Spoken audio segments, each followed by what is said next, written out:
제가 오늘 말씀을 준비하다가 한 신앙서적을 읽게 되었습니다. 그런데 그 신앙서적에 있는 글귀가 제 마음을 아주 탁 사로잡아 가지고 그렇구나라는 그러한 이제 감동을 받은 내용이 있습니다.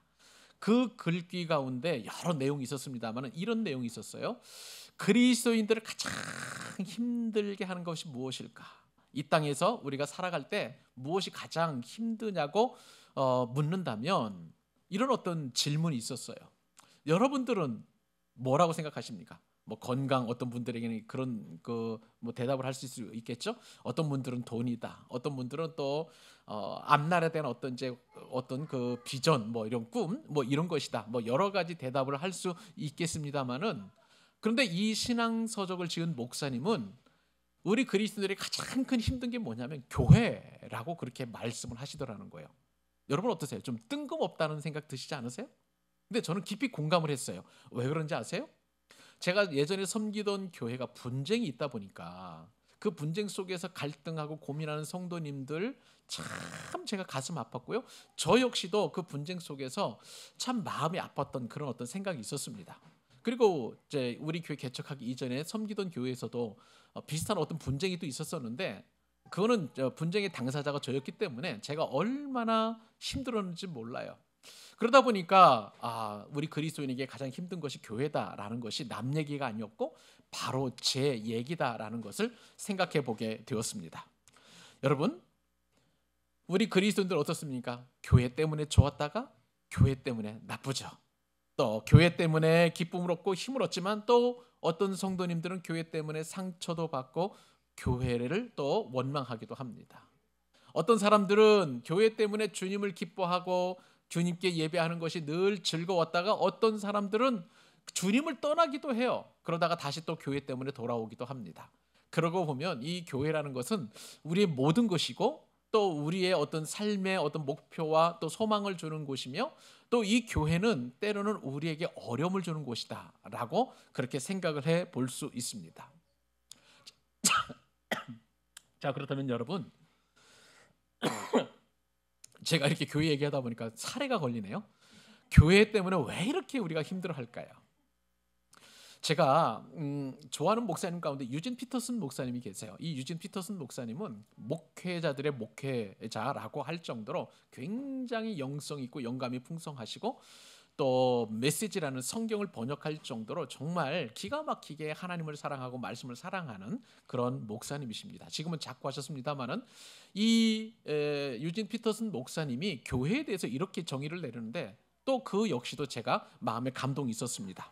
이 교회는 사망의 나라에 세워진 하나님 나라의 식민지다. 좀 어렵죠?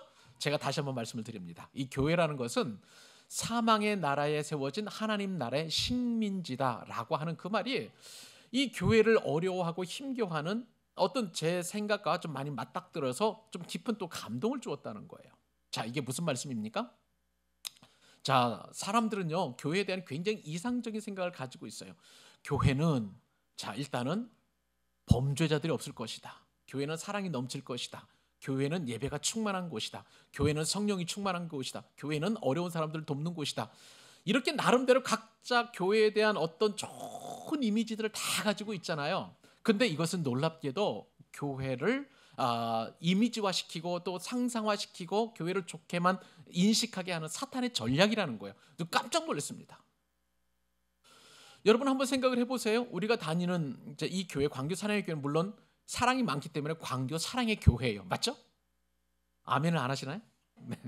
예, 사랑이 많은 교회라서 광교에서 가장 사랑이 많다고 그래서 또 그런 교회를 추구하기 때문에 광교 사랑의 교회입니다. 기쁨이 넘치고 또 은혜가 넘치는 교회, 또 우리가 싸우지 않고 서로 돌보고 사랑하고 어려운 분들 돕고 선교를 위해서 우리가 기도하고 이런 영적 공동체 맞습니다만은, 그런데 부족한 게 참 많아요. 우리 인정하잖아요. 그죠? 여러분, 이 세상 그 어떤 교회도 넘치거나 풍족하고, 그리고 사람들이 만들어 놓은 그 사탄이 그 우리에게 이미지형으로 만들어 놓은 그 교회에 딱 맞는 교회가 없다는 거예요. 없습니다. 찾아봐도. 이게 이제 지상교회의 한계이고요. 우리가 만들어 놓은 그 이상은, 아주 아름다운 교회상은 우리가 장차 이제 저 영원한 나라에 가서 천상교회라고 보통 이야기합니다. 그 천국에 가서 누릴 아름다운 완벽한 교회가 바로 그곳에 있는데, 이 땅에서 교회는 늘 부족하고 늘 어려움이 있는 거예요. 그런데 사탄은 끊임없이 교회를 미화시키고 아름답게 표장하고, 그리고 거기서 조금이라도 미달되게 되면 세상 사람들로부터 욕하고, 또 그 다음에 교회를 무너뜨리려고 하고 하는 그런 역할들을 한다는 거예요. 근데 안타까운 것은요, 기독교인들도 혹은 성도들도 교회 안에서 그렇게 그 사단의 전략에 부하뇌동해서 그렇게 교회를 비방하고 비판하고, 또 우리 교회는 왜 이렇게 사랑이 없어, 우리 교회는 왜 이렇게 차가워, 우리 교회는 뭐가 부족해, 이렇게 이야기한다는 것은 참 안타까운 일이라고 할 수가 있을 것입니다. 여러분, 교회는요, 생각을 해보니까 교회가 이제 예수님께서 세우신 이후에 그 어떤 교회라 할지라도 늘 교회는 세상에서 환영받지 못했습니다. 그렇기 때문에 늘 핍박받고 쫓겨나고 고난을 당하고 어려움을 당하는 것이 바로 이 교회의 본질인데, 놀라운 것은 그 교회를 우리 주님이 사랑하신다는 거예요. 그 교회를 우리 하나님이 사랑하신다는 것이고요.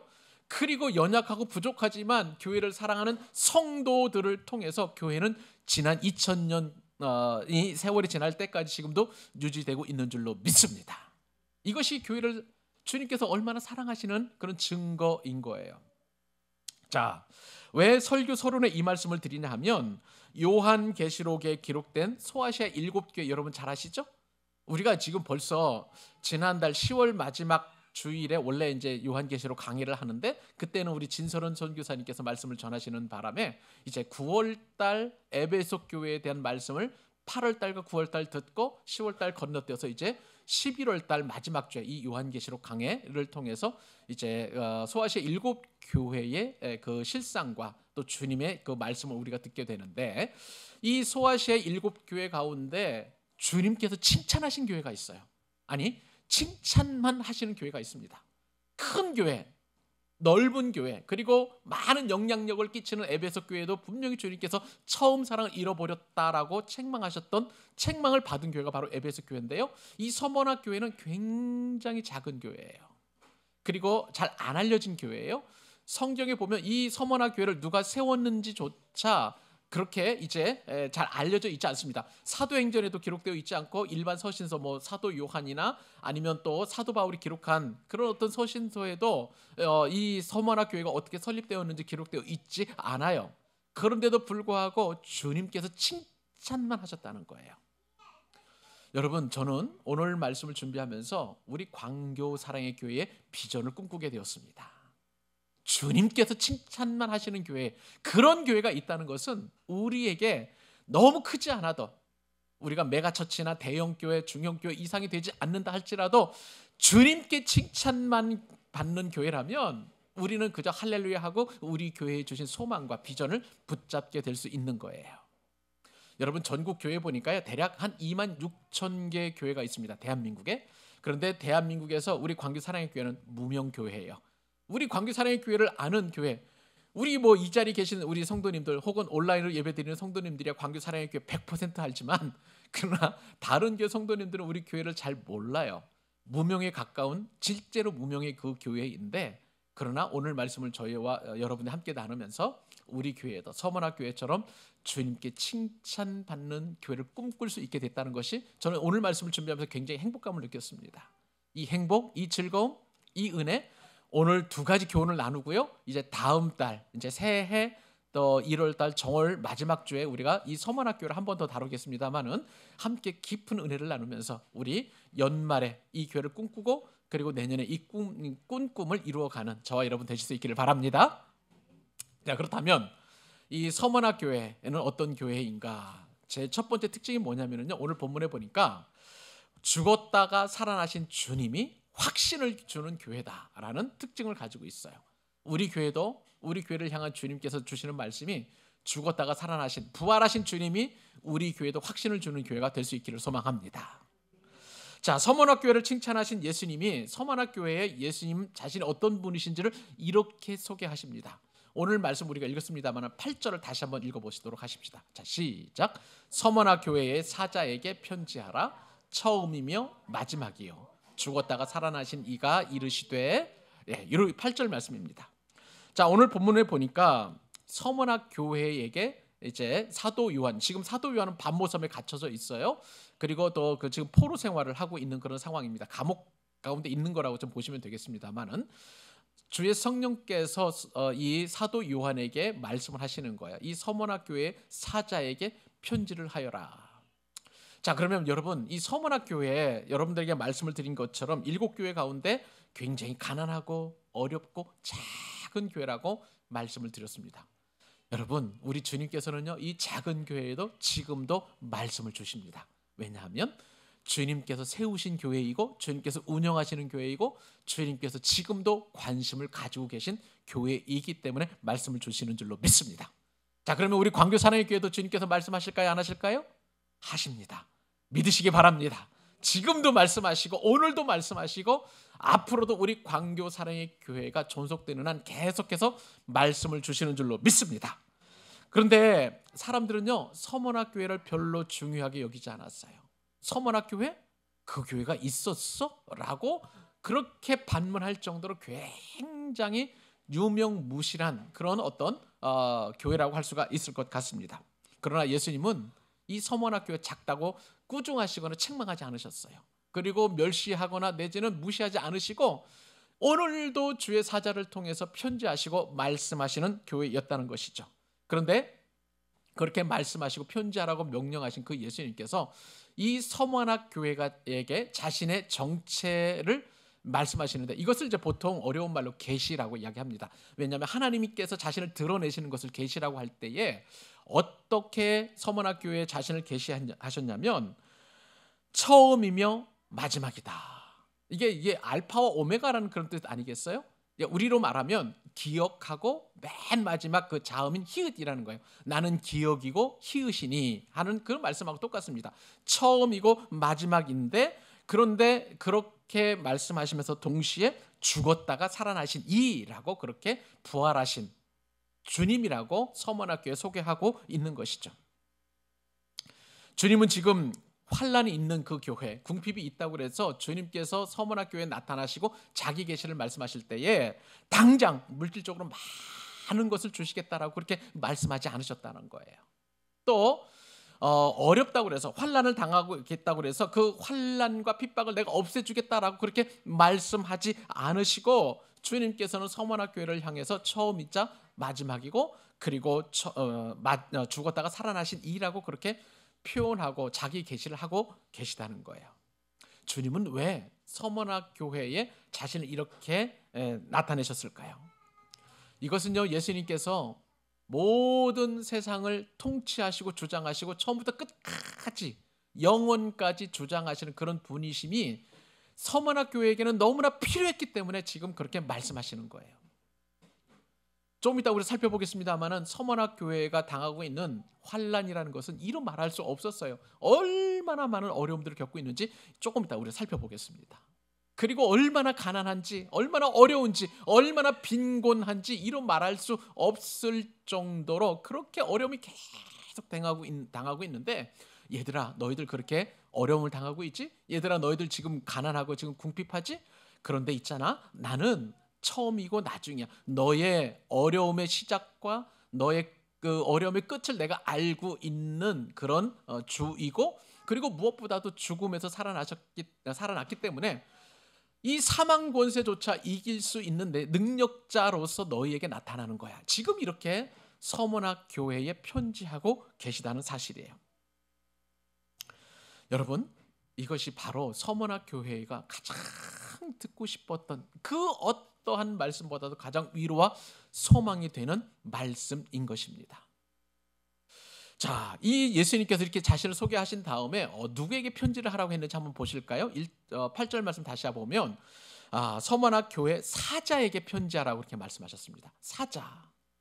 여러분 이 성경에 읽다가 보면 사자라는 것은 짐승 사자가 라이언이 아니에요. 이 사자라는 것은 원래 헬라어 성경 원어에 보니까 엥겔로스라는 그런 단어를 쓰는데 이 엥겔로스라는 이 단어는 두 가지 뜻으로 해석해 볼 수 있습니다. 첫째는 천사라는 뜻을 가지고 있어요.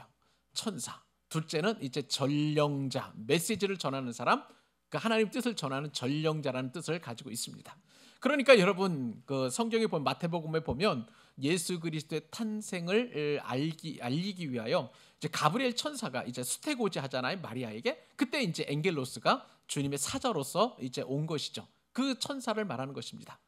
자, 그런데 오늘 본문에 보니까 저 서머나 교회 사자에게 편지하라고 그랬습니다. 자, 그러면 서머나 교회의 천사에게 그런 편지하라고 그렇게 말을 했을까요? 그런데 요한계시록 문맥에서 보면 이 천사가 아니에요. 왜냐하면 요한계시록 쭉 가다 보면 어떤 말씀이 나오냐면 요한계시록 특히 2장과 3장에 보면 이 사자를 어떻게 표현하냐면 교회 사자를 때때로 예수님께서 칭찬하십니다. 요한계시록 2장 9절이나 13절에 보면 이 사자를 칭찬하는 경우가 있어요. 그 다음에 또 책망도 하십니다. 그래서 요한계시록 2장 4절과 또 3장 1장에 보면 하여간 이 사자를 책망을 하신다는 거예요. 그리고 또 회개하라고 또 말씀도 하세요. 자, 여러분 한번 생각을 해보십시다. 우리 상식적으로 만약에 천사가 책망을 받거나 칭찬을 받거나 혹은 회개하라고 그렇게 명령을 받을 수 있나요? 천사는 죄를 지을 수 없는 존재, 피조물이에요. 그렇기 때문에 책망을 받거나 회개하라고 말씀을 들을 수 있는 존재는 그 천사가 아니라 사자, 즉 메신저라는 것을 우리가 알게 됩니다. 전령이죠. 쉽게 말하면 이제 초대교회에서는 이제 목사님을 감독이라고 보통 표현을 했습니다. 그러니까 감독이나 지금으로 말하면 서머나 교회가 광교 사랑의 교회라면 이 광교 사랑의 교회를 담임하고 있는 권영삼 목사, 이런 식으로 우리가 이해를 하시면 되겠습니다. 그러니까 그 편지 서머나 교회의 담임 목사 혹은 감독에게 편지하라고 반모섬에 지금 갇혀져 있는 사도 요한이 성령으로부터 그 말씀을 듣게 된 거예요. 그리고 나서 지금 편지를 하는 것을 보게 됩니다. 자, 그러면 서머나 교회의 감독 혹은 담임 목사는 누구일까요? 고민이 생겼어요. 과연 누구인데 이렇게 그 이름을 적시하지 않고 그 사제에게 말씀을 전하라 했을까? 우리가 한번 생각해 볼 필요가 있는 것이죠.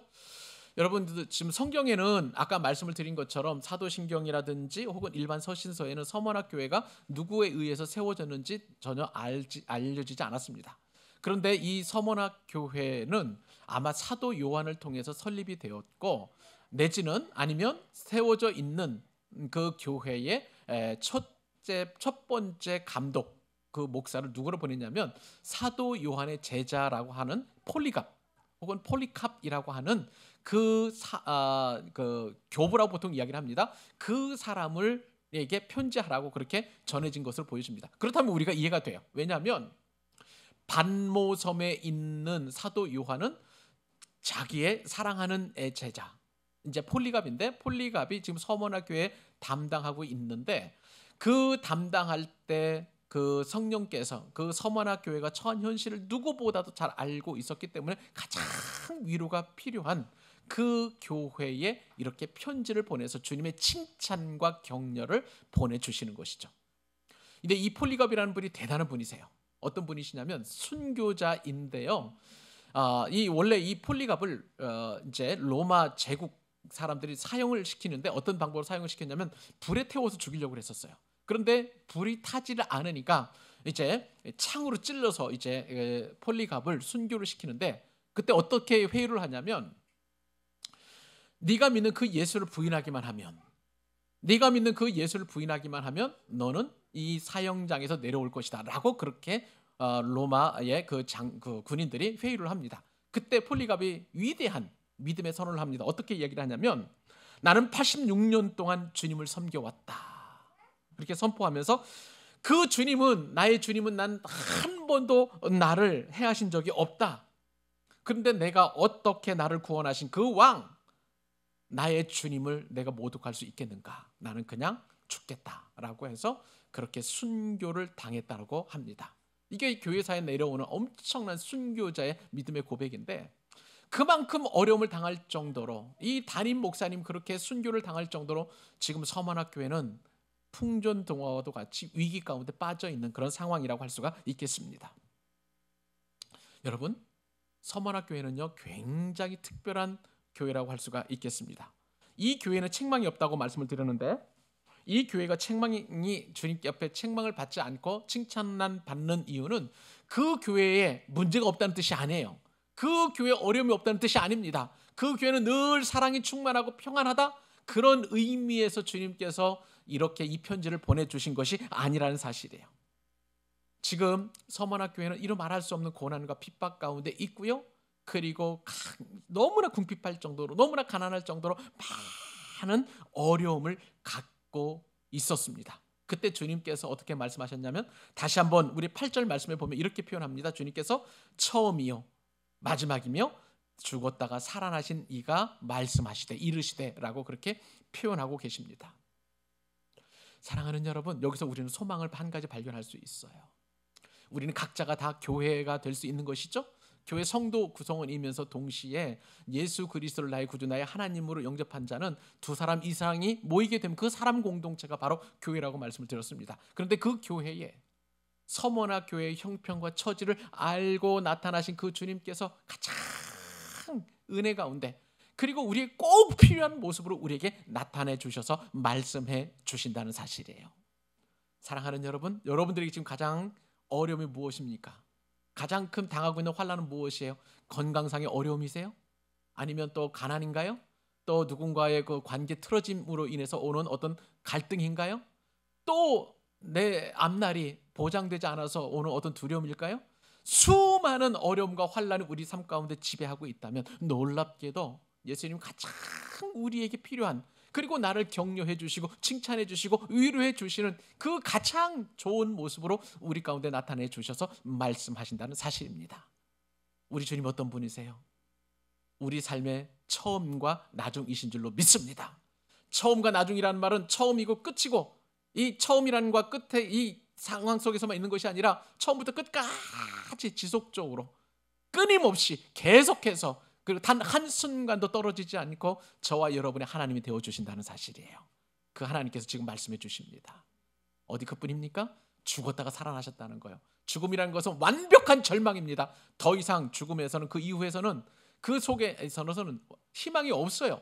희망이 빛처럼 손톱만큼도 없는 그 죽음 속에서 완벽하게 부활하신 그 예수님께서 지금 말씀해 주시는 거예요. 사랑하는 여러분, 우리는 지금 죽지는 않았잖아요. 완벽한 절망은 아니잖아요. 아무리 어려움이 있고 아무리 궁핍하다 할지라도 그 주님이 저와 여러분의 소망이 되시는 줄로 믿습니다.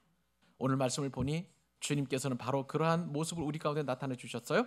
죽었다가 살아나신 주님, 완벽하게 승리하신 주님이 우리에게 확신을 주신다는 거예요. 내가 너와 함께 하겠다, 내가 너를 돕겠다. 이만하면 우리가 예수님 믿을 만한 그런 기쁨이 있지 않겠습니까? 그 믿음과 소망이 생기지 않겠습니까? 그 주님을 신뢰하고 예배하는 저와 여러분 되시기를 우리 주님의 이름으로 축복합니다. 두 번째 교훈, 더 기가 막힌 은혜의 교훈을 주시는데요.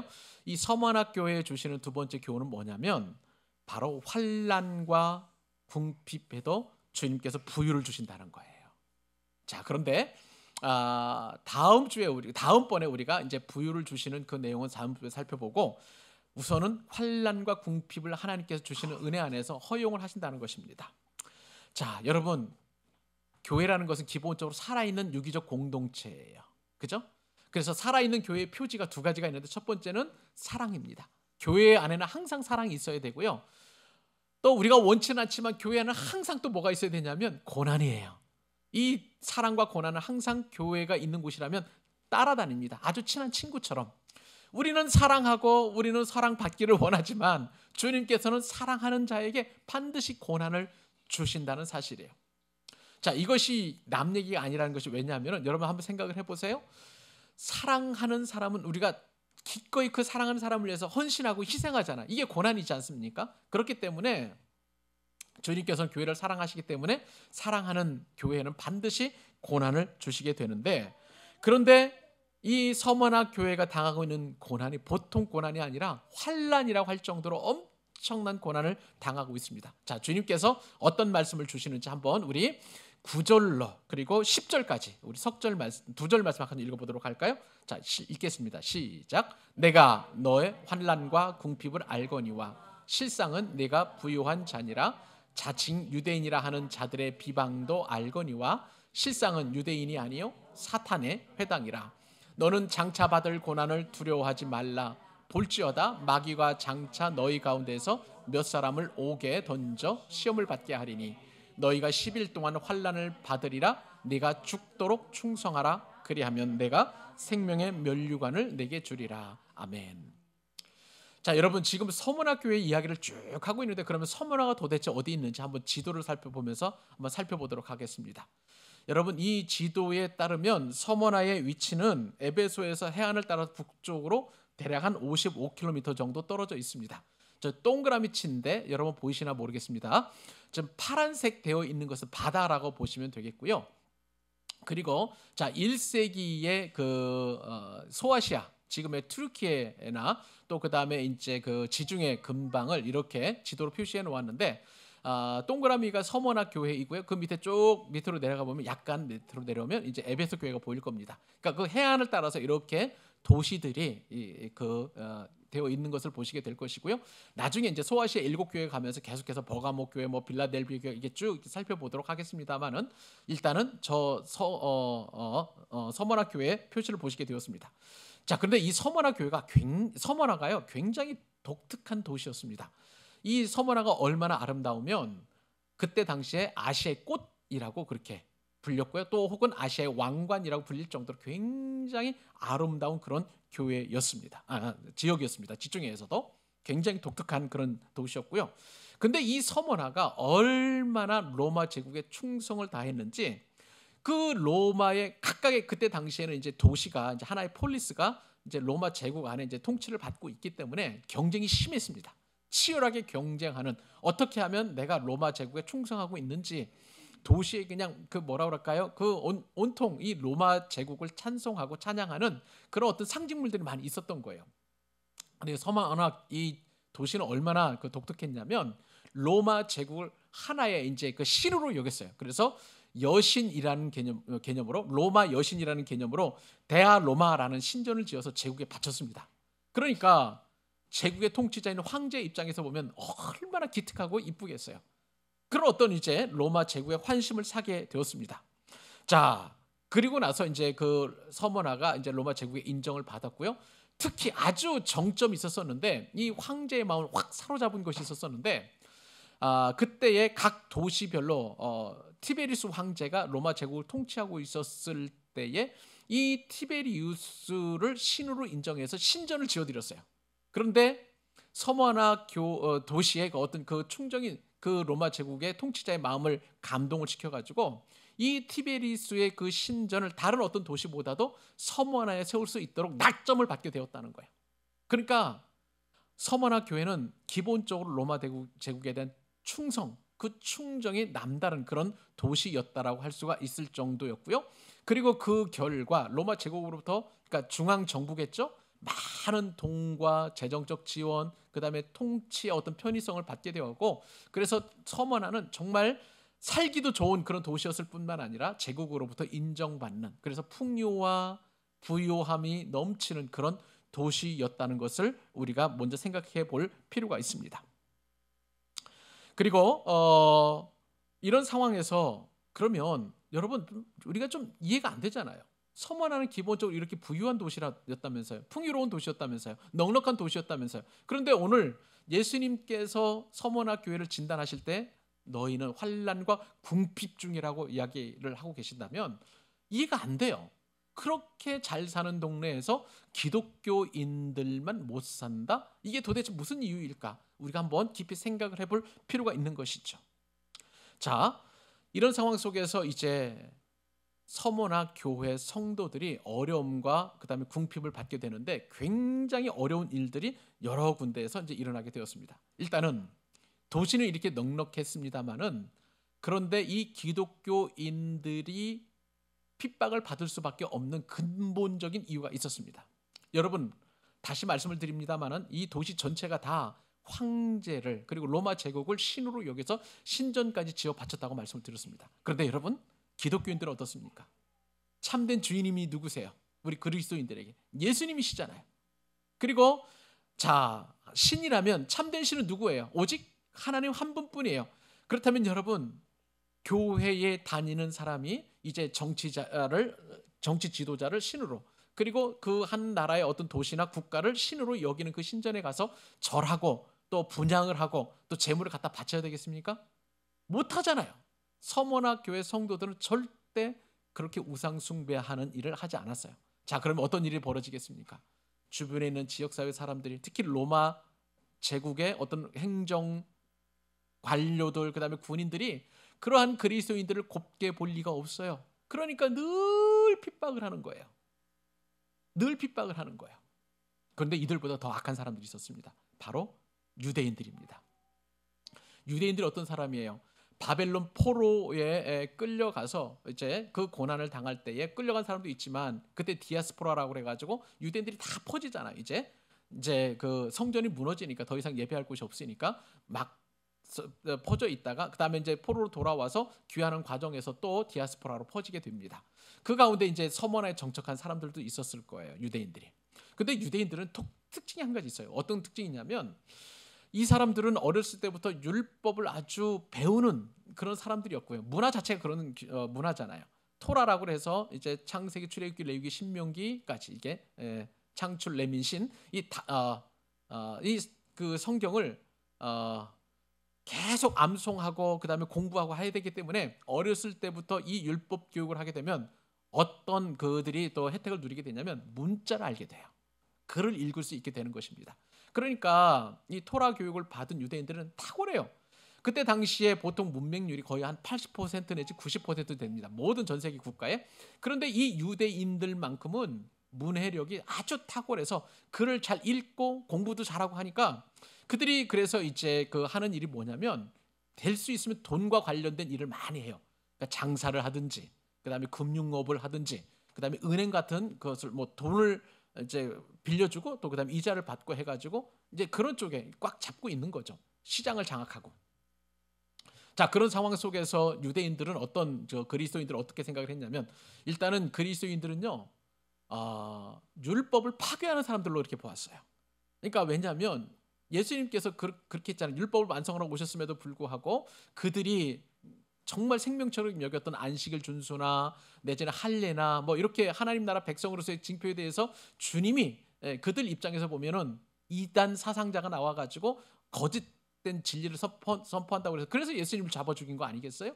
그러니까 그리스도인들, 그 예수님의 제자라고 하는 사람들도 똑같이 그렇게 하니까 눈에 가시처럼 여기고 늘 핍박을 했던 거예요. 종교적으로 이단자다, 저들은 율법을 파괴하는 사람들이다. 그리고 또 이들이 그 그리스도인들을 어떻게 보았냐면, 성찬을 나눌 때마다, 우리 성찬할 때마다 떡을 떼면서 이것은 주님의 몸이다, 포도주를 나누면서 이것은 주님의 피다라고 이렇게 나누잖아요. 그러니까 사람을 먹는 식인이다라고 그렇게 다른 사람들에게 자꾸 그렇게 험담을 하고 비방을 하는 것이죠.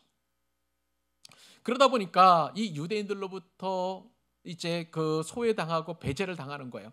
그리고 이제 뭐 음식 하나, 식료품을 사러 가려고 해도 이 그리스도인들은 팔질 않는 거예요. 그러니까 장사도 못해요. 또 어려움을 겪어요. 또 그런 상황이 되니까 이 그리스도인들은 정말 가난할 수밖에 없는 거예요. 예수님을 믿으면 또 어떻게 되겠습니까? 만약에 장사나 사업을 한다 할지라도 정직하게 하잖아요. 남의 것을 함부로 탐하지 않잖아요. 그러다 보니까 사업은 안 되고 점점 축소되어서 가난할 수밖에 없는 그런 상황이 지금 유대인들에게 임하게 되는 것이죠. 이것이 바로 환경적인 어려움이었다는 거예요. 또한 모함을 받았습니다. 말씀을 드린 대로 그렇게 유대인들로부터 율법을 파괴하는 사람들이다, 배교자들이다, 그리고 식인들이다라고 그렇게 어려움을 겪는 그런 상황이었던 것이죠. 여러분, 유대인들은요 어떤 사람들이냐면 험담을 통해서 그 사람들에게 나쁜 말 인식을 심어주는 그런 사람들인 것입니다. 그래서 9절 말씀에 따르면 이렇게 표현되어 있죠. 자칭 유대인이라 하는 자들의 비방도 알거니와. 실상은 유대인이 아니요 뭐라고요? 사탄의 회당이다. 그렇게 이야기하고 있습니다. 여기서 비방이라는 단어는 블라스테미아라는 그런 단어를 쓰는데, 이것은 뭐냐면 모욕이에요. 모함이에요. 혹은 중상모략이라고 할 수가 있겠습니다. 여러분, 당시 유대인들은 로마 제국에서 정말 원래는 이 제국의 그 황제만 신으로 섬기게 되었는데, 유대인들이 워낙 유별나고 워낙 저항의식이 강하니까 자신들이 믿는 그 신만큼은 인정해줬어요. 로마 제국에서부터 인정을 받았습니다. 그런데 그런 유대인들이 그 특권과 그리고 그 어떤 혜택을 가지고 그리스도를 계속 비방하는 거예요. 말씀을 드린 것처럼 저들은 식인 사람들이다. 저들은 또 뭐다. 저들은 사회 불온 세력이다. 황제를 인정하지 않는 사람들이다. 라고 그렇게 이야기하니까 그 비방과 모함 때문에 도대체 그리스도인들이 살아갈 수 없는 엄청난 환난을 받게 된 것이라고 할 수가 있겠습니다. 그래서 예수님께서는요, 저들을 사탄의 회당이다, 그렇게 말씀하셨습니다. 사탄의 회당이라는 것은요, 이것보다도 더 큰 저주가 없는 거예요. 사탄들의 모임이라는 거예요. 사탄을 따르는, 마귀를 따르는 졸개들이라고 그렇게 주님께서 말씀하고 계십니다. 여러분, 사탄이 어떤 존재예요? 거짓말쟁이에요. 요한복음에 보면 사탄은 거짓의 아비다라고 그렇게 이야기하고 있습니다. 여러분, 만약에 거짓말이 좋은 말이라면, 하얀 거짓말이라도 주님께서 우리에게 그런 말을 하라고 말씀해 주셨어요. 그러나 거짓말 혹은 또 이 뭐라 그럴까요? 중상모략하는 이 말들은 절대 하나님께서 창조하지 않은 사탄의 그 말이기 때문에 주님은 우리에게 거짓말하지 말라고 그랬어요. 이 거짓말이라는 것이 얼마나 사람들에게 영향력을 미치는지 잠언서에 보면 이렇게 표현되어 있습니다. 잠언서 26장 22절, 남의 말하기를 좋아하는 자의 말은 무엇과 같아서. 별식이 뭐냐면요, 맛있는 음식이에요. 별식. 쉽게 말하면 여러분, 이렇게 말씀드리면 좀 좋을 것 같습니다. 한우 투플러스. 한우 투플러스처럼 육즙이 쭉쭉 이렇게 떨어지는 그런 어떤 음식과 같아서 배속 깊은 데로 내려가느니라. 여러분 보세요. 착한 말, 칭찬하는 말, 좋은 말은 잘 안 들어와요. 그런데 남의 말, 어떤 사람이 어떤 얘기를 하는데 좀 성격이 좀 이상해 하면은 여러분 그 말이 깊게 인식이 되는 거잖아요. 그죠? 이게 배수 깊은 데로 내려가는 거예요. 그러니까 기독교인들에 대한 비방이 이 서머나 지역에 있는 모든 사람들에게 그렇게 내려가서 그리스도인들을 비난하고, 그리고 그리스도인들에 대해서 나쁜 말을 하도록, 이 나쁜 인식을 갖도록 그렇게 했다는 거예요. 이들이 그렇게 어려움을 갖고 있었습니다. 또 한 가지, 이 마지막으로 이 서머나 교회 성도들이 당하고 있는 어려움 가운데 하나는 뭐냐면 감옥에 갇히는 그런 어려움이에요. 자, 그 뒤에 말씀 한번 보실까요? 너는 장차 받을 고난을 두려워하지 마라. 볼지어다 마귀와 장차 너희 가운데서 몇 사람을 옥에 던지리니, 이렇게 말씀하십니다. 감옥에 갇힌다는 거예요. 예수 잘 믿으면 복 받아야 되는데, 예수 잘 믿으면 건강해야 되는데, 예수님을 잘 믿으면 만사 형통해야 되는데, 승진하고 승승장구하고 앞날도 창창하게 보장받아야 되는데 장차 몇 사람이 감옥에 갇힌다는 거예요. 이게 복음입니다. 여러분 예수 믿고 복 받으세요 해서 여러분 승진하고 잘나가고 성공하고, 아니에요. 그건 변질된 복음이요. 그 말에 속으면 안 됩니다. 예수님을 믿으면 반드시 고난을 받게 되어 있어요. 이것이 참된 복음입니다. 근데 이 감옥에 갇히는 이 시련이 얼마나 서머나 교회 성도들에게 어려움을 줄 수 있을까 생각을 한번 해보게 되었습니다. 감옥에 갇히면은요, 고립의 시험에 빠지게 됩니다. 그죠? 나 혼자밖에 없잖아요. 감옥에 갇히면. 심지어는 가족들로부터, 공동체로부터 이렇게 고립되는 것뿐만 아니라 하나님으로부터도 고립될 수 있다는 느낌을 받게 돼요. 하나님께서 살아계시면 내가 왜 이렇게 감옥에 갇혀야 되는가? 나는 했던 것은 그냥 예수님 잘 믿으려고 했던 것 그 하나만 가지고 있었었는데 왜 감옥에 갇혀야 되는가? 이런 고민이 안 들겠어요? 이것이 바로 감옥에서 느끼는 고립의 시험이라고 할 수가 있겠습니다. 두 번째 시험은 두려움이에요. 미래가 보이지 않을 때, 감옥에 있으면 미래가 보이지 않잖아요. 그러면 얼마나 두려움에 빠지겠습니까? 주님께서는 이러한 두려움에 빠져 있을 것 같은 그런 그 서머나 교회 성도들이 이렇게 이야기합니다. 너는 장차 받을 고난을 두려워하지 말라. 장차 받을 고난을 두려워하지 말라. 감옥에 있다 보면 이 고난이 언제 끝날까? 내가 언제 감옥에서 나갈까? 그러면서 내가 가족에게 돌아가는 길은 한 가지, 내가 예수님을 부인하는 것밖에 없구나. 내가 믿음을 포기하는 것밖에 없겠구나. 이런 어떤 두려움 생각들이 자꾸 오가면서 얼마나 두려움이 생기겠어요. 감옥에 있다 보면 이런 두려움의 시험에 빠지게 되는 것이죠. 그런 서머나 교회에게 말씀하셨죠. 너는 장차 받을 고난을 두려워하지 말라. 그런데 참 감사한 것은 이 고난에 감옥에 들어갔을 때에 주님께서 기한을 정해 주셨다는 거예요. 여러분 10절 말씀에 보면 예수님께서 이렇게 서머나 교회에 편지하셨습니다. 자, 한번 읽어볼까요? 자, 시작. 너희가 10일 동안 환난을 받으리라. 며칠 동안이요? 열흘이라는 것은 이것은 이제 여러분 요한계시록은 굉장히 비유적인 그런 표현이 많아요. 그래서 문자적으로 열흘이라는 것이 아니라 원래 성경에서 10하면은 완전수입니다. 하나님께서 고난을 받도록 그렇게 정해진 그 완전한 날 동안 환난을 받으리라고 말씀해 주셨어요. 그 10일이라는 것이 누구에게는 1년이 될 수 있고요. 누구에게는 5년이 될 수도 있겠고 누구에게는 정말 11일, 3일이 될 수도 있을 것 같습니다. 그러나 하나님께서 환난을 충분하게 받았다라고 여기는 그날까지 그렇게 환난을 받는다고 말씀해 주셨습니다. 너무 짧은 기간도 아니고 너무 긴 기간도 아니고 꼭 필요한 그 기간이라는 것을 우리가 생각해 볼 필요가 있는 것이죠. 네 번째, 감옥에 있다 보면 또 어떤 시험을 당하게 되냐면 정체성의 시험이에요. 내가 지금 예수 잘 믿고 있는 것인가? 내가 지금 예수님의 사람인가? 정체성을 겪을 수밖에 없는 것이죠. 아이덴티티, 이러한 시험을 좀 받게 되는 것이에요. 그리고 네 번째 시험은 타협의 시험입니다. 내가 이제 감옥에 있으니 예수 믿어도 소용이 없구나. 포기해야 되겠다. 적절하게 타협하면 내가 이제 가족으로 갈 수 있겠지라는 그런 어떤 타협을 하게 되는 것이죠. 마지막 다섯 번째 감옥에서의 시험은 기다림의 시험이에요. 언제까지 기다려야 되는지 그 기간이 정해져 있고 나는 잘 몰라요. 그러니까 이런 시험들을 감옥에서 장차 겪게 된다는 것이죠. 여러분, 이러한 것들을 보게 되면 서문학교회는 진짜 어려운 교회임에 틀림이 없습니다. 그저 예수님 잘 믿으려고 했을 뿐인데 환난이 오고 궁핍이 올 수밖에 없는 거예요.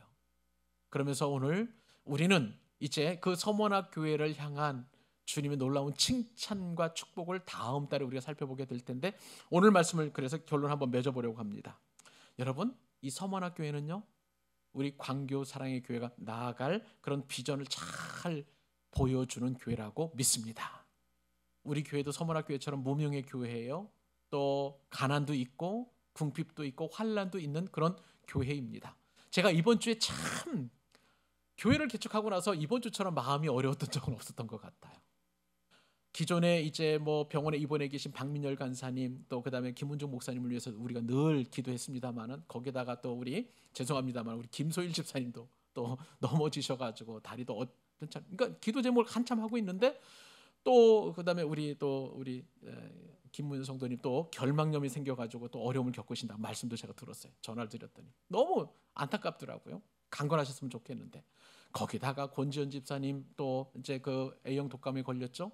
그리고 또 저 임산부인 우리 할인이와 그 다음에 또 그 이래가 독감에 걸려가지고 목요일 날 또 응급실도 실려가고 또 할인이 힘들어하고 그런 모습들을 보면서 이번 주에 그런 소식들이 계속 들려오니까 이게 참 답답하더라고요. 참 우리 교회가 겪는 환란이다.